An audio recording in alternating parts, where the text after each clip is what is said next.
So she set the bar high. So we have a lot to live up to now. So the next presenter we have is a friend of mine I consider, Mark Annette. He's a brilliant guy, entrepreneur. He has a BS in physics and psychology and also an MS in biomedical engineering. Serial entrepreneur. He's been involved in a variety of interesting things from spinal implants to neurologic stimulators and heart pumps. So with that introduction, Mark Annette, welcome.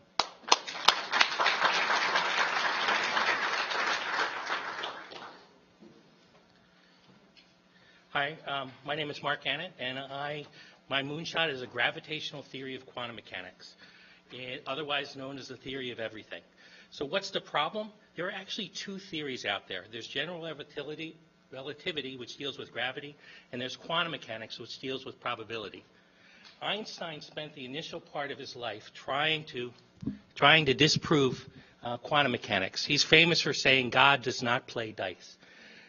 Once he finally accepted the theory of quantum mechanics, he spent the rest of his life trying to reconcile them unsuccessfully. It's the ultimate scientific search. It's the thing like Stephen Hawking has dedicated his life to. We spend billions of dollars in research in this area. Most of you probably are familiar with the Big Bang Theory, but not all of you know that there's problems with it. One of the problems is, why is the universe so uniform in terms of the microwave background radiation? Another, and this is a recent one, is the universe is not only expanding, but it's accelerating. It's getting bigger, faster, and faster. Dark matter, dark energy was proposed as a solution to this. The problem with these theories is the equations say that it should be 10 to the 121st power bigger than what we potentially observe. So there's two potential things. Either dark matter, dark energy doesn't exist, or we don't understand gravity. And that is actually the solution that I'm proposing.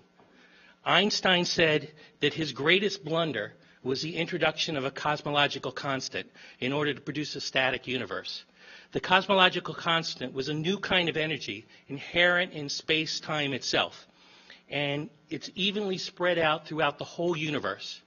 He abandoned it when it was discovered that the universe was expanding. However, dark energy was an attempt to reintroduce it to overcome the fact that the universe is accelerating. So what will it mean if I'm correct? It'll mean that it'll usher in a new age of scientific discovery. And it'll revolutionize industries, especially the semiconductor industry, which is so based on quantum mechanics. However, my real hope is to inspire a next generation of girls and boys to be audacious, to reach for that moonshot, and to eliminate from people's vocabulary the phrase, "You're no Einstein," because this theory was there for Einstein, and he missed it. So what is my moonshot? My moonshot is the universe is expanding as a spherical shell of antiparticles at the speed of light. And a spherical shell has some really interesting properties. No matter where you are within the shell exerts no gravitational force. And you can see by symmetry, the top half and the bottom half won't exert a force.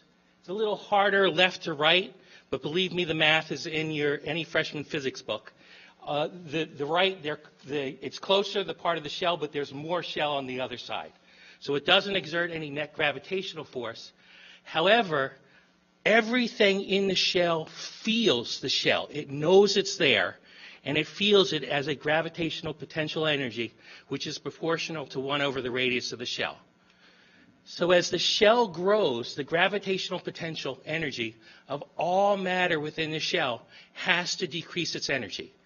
And it decreases it by emitting a photon. That is what we know as black body radiation. So right now, gravity and quantum mechanics at this point have just been unified. And it's because of the expansion of the shell causes everything.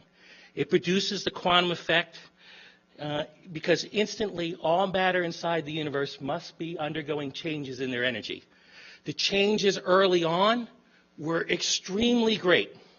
And as time goes on, the changes in energy get smaller and smaller to what we observe today.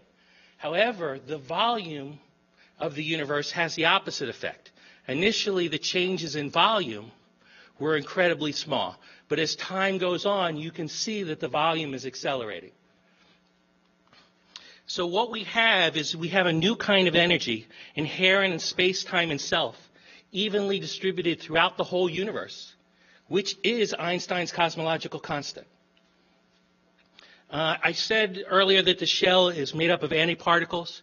I like this part because it makes it beautiful, but for the antiparticles, gravity is repulsive, which if you do a Google search on repulsive gravity, you'll see that there's a whole bunch of current physicists, high-end physicists, are actually proposing anti-gravity as the solution to why the universe is expanding. And the reason for this is for the universe to obey both quantum mechanics and relativity, it must obey a principle called CPT, which says if you take all of the antimatter in the universe and replace it, all of the matter in the universe and replace it with antimatter and reverse direction of time, the universe has to behave the same. So this is our universe. We have a direction of time from yesterday to today to tomorrow, and we see that the asteroid is approaching. If gravity is attractive for antimatter and the direction of time is the same, then the asteroid goes the same, but this violates CPT because my direction of time is the same. If I reverse the direction of time, what happens is the asteroid moves away. So we don't have the same universe. It's only if gravity is repulsive and time is reversed that we experience the same thing and CPT is met. So our universe is expanding as a spherical shell due to the repulsive force of gravity, and as it expands, photons are emitted. Not only does this conceptually make sense, but the math is there. There's a paper by Hadukovic, who's one of the lead physicists at CERN. His paper is related to a static shell of the universe, but it really supports the theory in terms of the math of his paper. What I've done so far in terms of expanding this is I've actually taken these concepts and rolled them down into the atom, and using some research by Poole back in 1932, I'm actually able to predict 50% of the known subshell filling anomalies, which if anyone asks, I can go into that, but however, I'm really excited to report a brand new concept. When I was preparing this presentation, I realized that the shell is not only expanding, but it's likely rotating. And if it's rotating, then it likely has poles.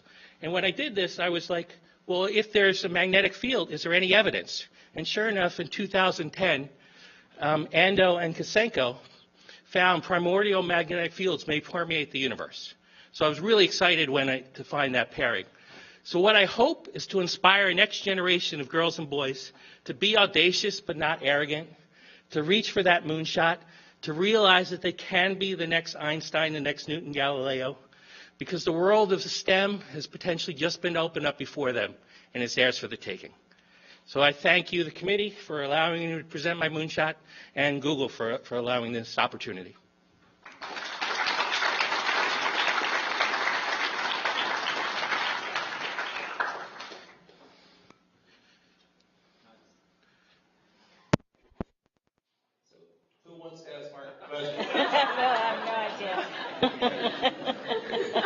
Can you explain the impact on Facebook? No, look, it sounds fascinating, but I don't feel in a position to be able to judge this, to be quite honest. Okay.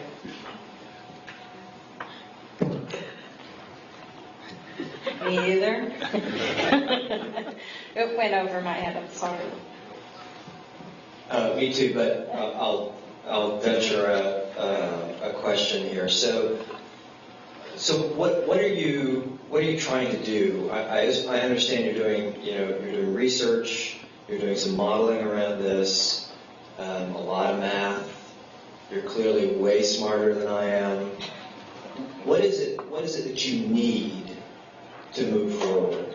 Well, I'm approaching this really, to be honest with you, because I'm a patent agent among other things. I'm really a philosopher in terms of my approach to this. So let me just go to this slide. One of the things that I would like to share going forward is my process for the creative process that I went through, so that we can understand. And there's some really good research by Yuri Allen, who's a physicist, and talks about the creative process and going from here to there. I think that is what I would like to share, as well as get this out there, so that people who are smarter than me in terms of doing the math. I was just lucky to be able to put this together. Okay, I was lucky to solve the problem that it came to me.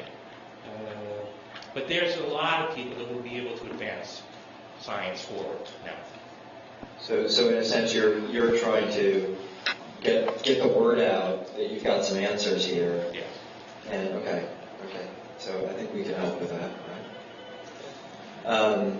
And oh, great. So yeah, please. Hi, Mark. How are you? Hey. So I just saw that Stephen Hawking really created everything. So I guess what I'm trying to understand is how is this different from what Stephen Hawking was trying to do? It is what Stephen Hawking was pursuing.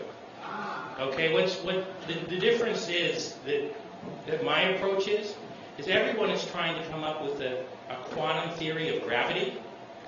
I did the reverse. I found the gravitational theory of quantum, and quantum is actually a very special case in terms of this. So that's why I was able to do it. I was looking the other direction than everybody else. Yeah, go. Yeah. Please. The question was, what's the evidence for the shell made of antiparticles? And the second question is, even if you're right, how will this improve lives of everyone? The evidence that the shell is made out of antiparticles, besides the fact that it works really nicely because gravity is repulsive and making the shell grow, so that's kind of an automatic engine in terms of this.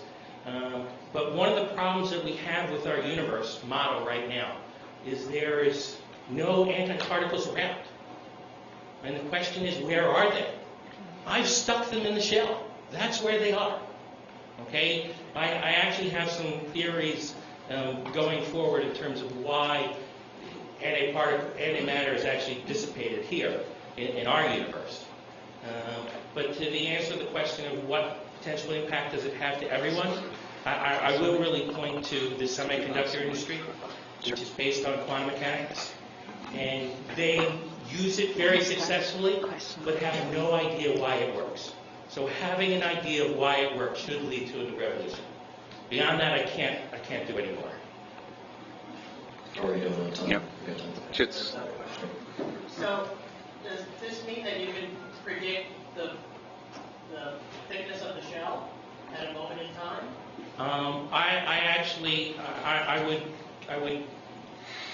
I would refer you to the paper by Hadukovic, Okay. where he actually believes that the thickness of the shell is based on a pion, is the thickness of a pion, which is a subatomic particle.